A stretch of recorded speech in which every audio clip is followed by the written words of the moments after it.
Hi, everyone, and welcome back to the Sunset Connection. Today's episode is part two of my conversation with Pat Maguire, author of All Things Beautiful and co founder of Java Beat. If you haven't listened to part one, I would recommend you do that first just to get a context of who Pat is. So let's get into it. All right. Back again for another episode of the Sunset Connection, where we get to kind of really delve into your book and your life and Kevin. Like, we didn't really get to touch upon that in the previous episode. So yeah, why don't we start with what inspired you to write the book, All Things Beautiful?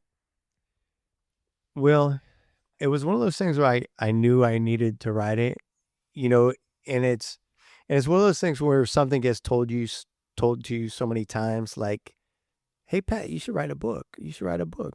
And it's like, and if you get told something enough times, like, "Hey, you should play basketball or you should play soccer," the world's kind of telling you something. And it was funny because it was something I really didn't want to do. For one, I don't like writing. It's just not my thing to write. I can write. It's inside me. And when I write things, people go, wow, that's pretty incredible.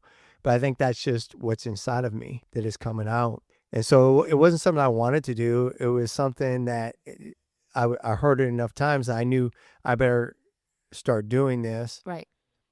someday. I started to write the book the night my son Conor had senior night at International. They were playing against Drew, and it was very emotional. And senior night is an eschaton, right? And it's the final thing. It's the final dance. And part of why I never wrote is I didn't see the eschaton, right? I just saw like maybe a beginning and possibly a middle, and there was just no end. But senior night showed an eschaton, and of just that final thing, and it was very emotional. Conor's coach made an incredible speech about Conor, and the unspoken thing in the gym was what Conor's been through, losing Kevin. What Conor and Dylan have been through, what the family's been through. But Kevin was Conor's best friend, although Conor was only 6 when Kevin died. Wow. It was so emotional. It was like this unspoken thing that everybody in the gym was thinking Kevin. And so Conor came out and scored 63 points and broke school records, league records. And Drew actually was not a bad basketball team at all. Like people, like my nephew said, who is he playing against? The School of the Blind or something? I go, no, it was Drew, and they're kind of good. They actually almost beat us in the playoffs. They came with a different look. So it was exceptional night for Conor. And then even just the overall feeling in the air, and even the other team's parents, Drew's parents, stuck around, and they waited for Conor to come out of the locker room to congratulate him. And that's something you rarely see in sports. But they were like, hey, we just want to say that was amazing and good job. And, I just thought that was incredible. And, that night when we got home, the San Francisco Chronicle guy called to interview Conor about the basketball game. And like I said, the kind of the unspoken thing is Kevin. And the Chronicle reporter said, "Can you tell us about Kevin?" And Conor just had like a little silence, and because Conor's very he keeps Kevin in his heart and plays for Kevin. And when he was little, he used to write KJM7 on his shoes. And Conor just went silent and said, "Yeah, I keep Kevin in my heart." And it was like right at that moment where I go, I'm the guy that needs to say this. I'm the guy that needs to tell the story, at least my story. Like anybody, when Conor gets older, or Dylan or Buffy could tell it in her way. Because, life is subjective, right? It's like even where we're talking about like growing up in the Sunset, like there could be a guy grew up right next door to you who had a completely different life than you did, right? Like that guy's life might have just been he came home, did homework, watched Happy Days, Laverne and Shirley, and, maybe he did, you know what I mean? And my life was my life. So, you could like say, oh, it was the Sunset District, or it was the city. It was this, or it was that. But the reality is life is subjective, and you see it through your own eyes and through your own experience. When I started to go to Compassionate Friends, that's for parents who lost children, I met a guy named Tom. Meeting him was life-changing. He lost his little baby girl when she was 13 months old. His wife died on the 10th anniversary of the little baby girl's death. And then shortly after, his 13-year-old son collapsed on his birthday. He picked him up, brought him to the hospital. He had brain cancer, just like my son Kevin. And so this, and they, just like me, like people say, well, just pray and just believe, and God won't do this again. It's just a trial, and it's just this. And then his son died, and that leaves you just wondering, what is this life? Like, what good is anything really? What good is prayer? What good is belief? Like, if like, you go to these prayer, I would bring Kevin to these prayer groups, and someone would claim like their back got healed or their elbow got healed. And, and then the same guy was in a wheelchair 3 nights in a row and pretend he could like get up and walk. I go, this guy's a fraud. Like, this is fake. But I still wanted to believe in God, right? And I still wanted to believe that there's some purpose and some reason. Tom from Compassionate Friends, he says, Pat, you want healing, you tell your story. You just keep saying it. And if people can't stand to hear it or can't handle it, just that's fine. You let them go. But you keep speaking. You keep saying Kevin's name. You keep telling the world about Kevin. And not in a self-pity way, because self-pity won't serve me, but in a loving way. Like, that's my child. I love him.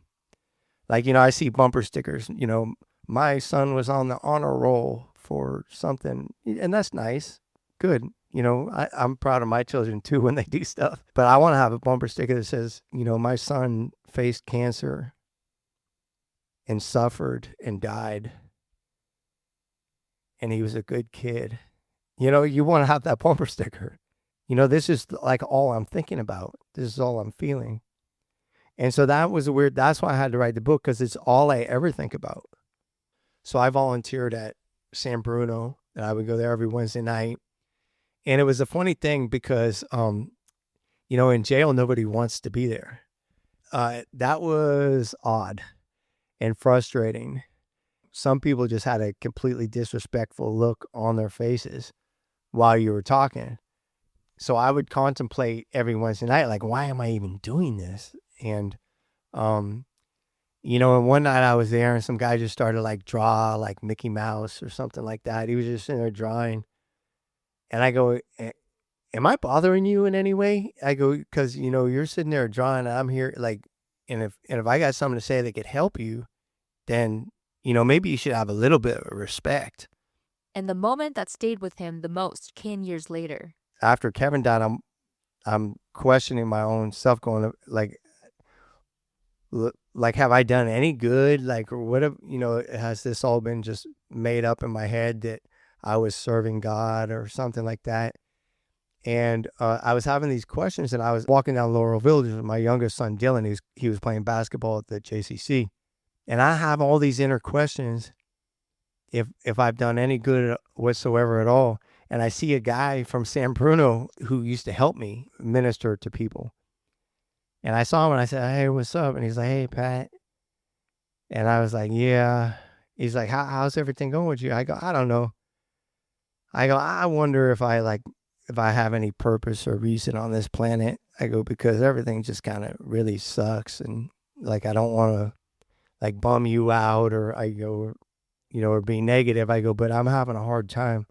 And I'm just wondering if like anything I've ever done is of any purpose or reason. And the guy said, hey, I got a story for you, Pat. And I go, what? And he says, yeah, I was at a big business meeting in Oakland on Broadway Street. And we were, because he does all the high rises. That's what he builds. He goes, a young man with a collared shirt and a backpack and, long dreadlocks. And he goes, you're so-and-so, aren't you? And he goes, yeah, I am. He goes, hey, I was one of those guys in San Bruno when you and Pat came in. He goes, I just want to let you know you really changed my life. Because this is the guy who was drawing Mickey Mouse. Yeah. He goes, tell Pat that I, really respect him and I love him and I thank him. He goes, that I'm going to college now. I haven't been in jail since, and I completely changed my life. And he goes, I just want to say thank you and tell Pat thank you. And so this guy tells me this on California Street, and I started to think, well, maybe I did help one guy then. Maybe I helped one guy. And I said that to my friend. I go, what? I guess I helped at least one guy. And he goes, Pat, you helped more than one guy. He goes, you've helped a lot of people. I was like, I don't know. And he goes, well, you helped me. And I had forgot about that. I was like, oh, yeah, you're right. He goes, you helped me a lot, Pat. He goes, my life's completely different because of you.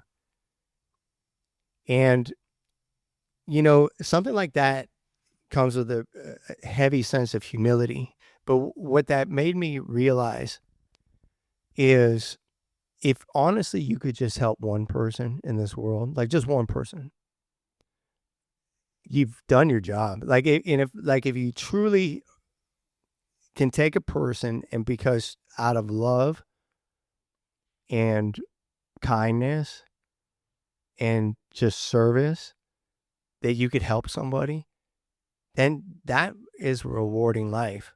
But in my book, I talk about having ontological shock, right? Like just not even knowing why I was even born, like not even knowing why why would such an evil, hateful, horrible world even exist, and how did I get here, and what did I do to get here? And like he says, everybody's having different experiences. Like I could run into one guy and you go, hey, how's it going? Oh man, life's great. And I'm sitting there going, but you internalize all that. And, if you're having like an existential crisis, especially your kid is dead, right? And, and life keeps on going on. So it's like, your kid dies, and he's like, we're small business owners. We still have to go down and start running the business. And we're grieving, and, and you run into somebody who, they write out a 5-tier negative Yelp because you forgot to put mustard on their sandwich. And you just go, oh, this is a tough life. It's because I'm trying to just survive. And it's like, and you have to like go, well, we should have put mustard on their sandwich. That's our fault.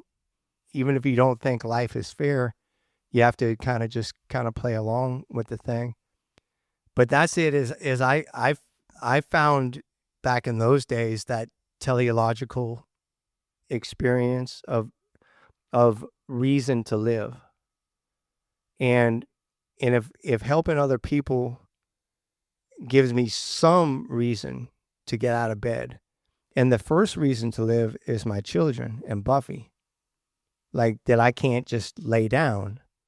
And I think that's why I, included the violence and the fights in my stories, because they're very symbolic about how the fight continues, but it's a fight for a different thing when you're living this, trying to live a spiritual way of life. Instead of fighting against other people and enemies, I found out that my only true enemy is inside of me. And, that's like self-pity, resentment, fear, anger, selfishness. Those are I found were my true enemies, and I had to start fighting them with the same zeal as I was going out and fighting other human beings, like with that same passion, because it does take a fight. It takes courage to make amends and peace with people. It's easy, especially if you're in a situation of power. I like that. I think I'm going to win somehow, one way or the other. I think you'll see that you picked the wrong guy to have a fight with on any level. And that's how I used to like kind of embrace that. But, to have to humble myself and seek forgiveness and also give forgiveness, that was hard for me. But I found that was where where the beauty of this world is. Nobody knows what it's like to have an enemy turn into not only peace, but actual friend. Like where they're like, where you and that person really love and respect each other because there was a forgiveness and there's a joy there. And I know that can't happen in every situation, and it doesn't. But when it does, it's powerful. And so I sort of have those experiences, and so when writing my book, I knew that even if I could help one person, that I will have done my job, just like I used to do at San Bruno. It's recognizing the pain and alchemizing it, and then turning it into love and goodness and compassion. That's what I was faced with. I don't know, my experience now is that there is no God going to show up for me. Not that I didn't believe in God, just he obviously didn't show up when I needed God the most. And it kind of just, it shattered my paradigm. And so I couldn't go anywhere. Like I couldn't even stand going to church anymore. Because I would start hearing about, like someone would say, no weapon formed against you shall prosper. And I was like, oh, the weapon sure prospered against me. Either God hates me, or, or you're more holy, or you're more blessed, or you're more faithful or something. But then what does that make me?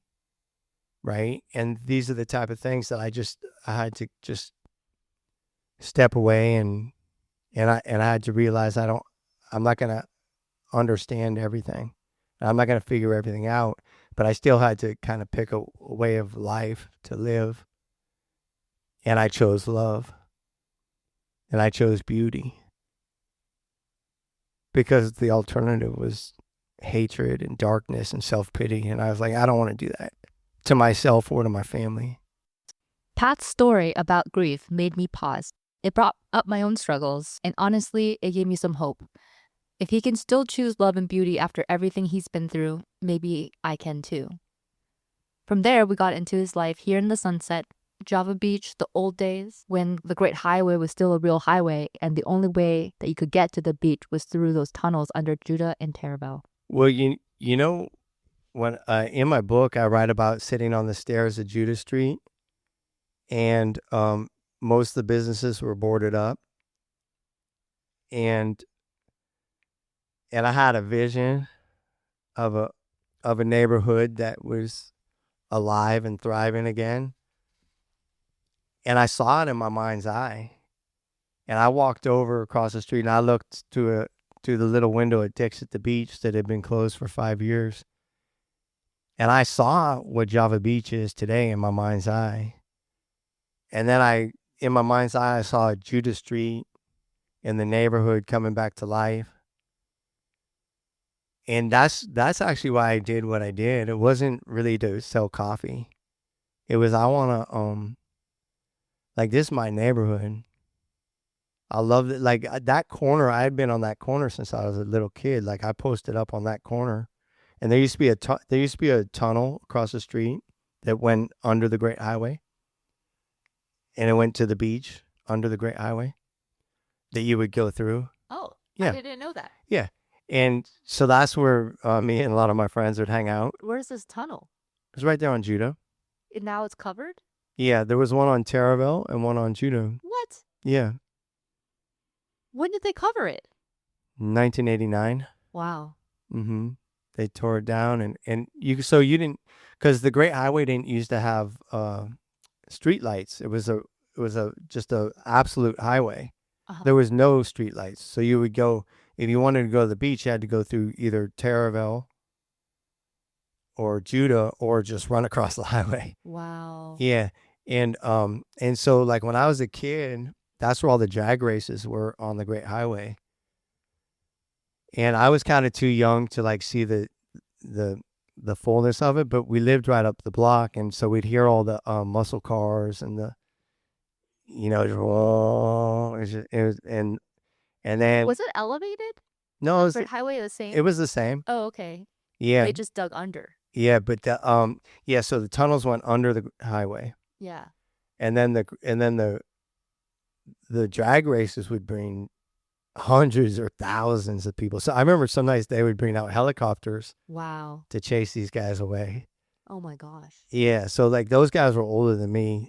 Like, so those guys would probably be about in their 70s now, late 60s and 70s. Those were all like the teenagers when I was a kid. Yeah, the thing about San Francisco is like all the guys you grew up with, like even in every neighborhood, even if we all used to fight each other and stuff like that, we all know each other now and we're friends. And so like, even like I'll know like the guys from the Mission District and the Fillmore and Hunters Point and the Excelsior. Like we all know each other. It's funny, I have to say this, is, you've probably seen that people say, we don't call it Frisco, right? Yeah. Well, we do. And it's us that call it Frisco, like all the guys from the neighborhood. And I think that's who might have had a different experience of the city, is all like the people who were like Frisco, right? So like there's a lot of guys from my neighborhood who have the tattoo right Yeah, across. it's on your sweater right now. Oh yeah, it's on my shirt. There you go. Like that was Herb Cain that wrote we don't call it Frisco. Uh-huh. And then how and then people just go with it. Yeah. So they Do you had still keep in touch with any of those people? Oh yeah, I know them. I know the guys who are still around. Yeah. Yeah. Do you guys just see each other at church or randomly or everywhere. You see everywhere? Yeah. Everywhere. Yeah. Thank you, Pat, for sharing all of this with us, the hard parts, the beautiful parts, and everything in between. If this conversation resonated with you, you can find his book, All Things Beautiful, wherever books are sold. This is Jessica Ho, and this has been The Sense of Connection.